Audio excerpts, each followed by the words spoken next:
Passons maintenant à la catégorie de vos produits.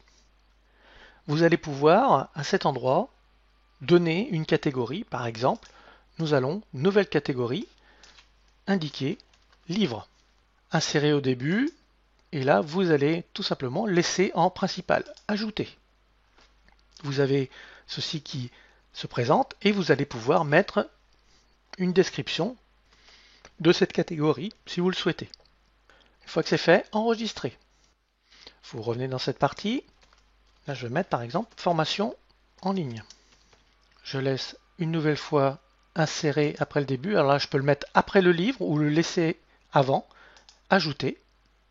Insérer au début. Enregistrer.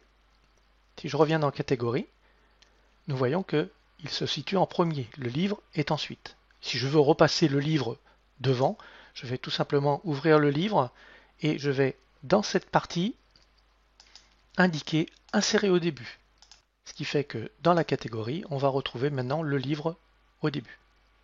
Surtout, cette étape, il faut bien réfléchir. Qu'est-ce que vous allez avoir comme catégorie?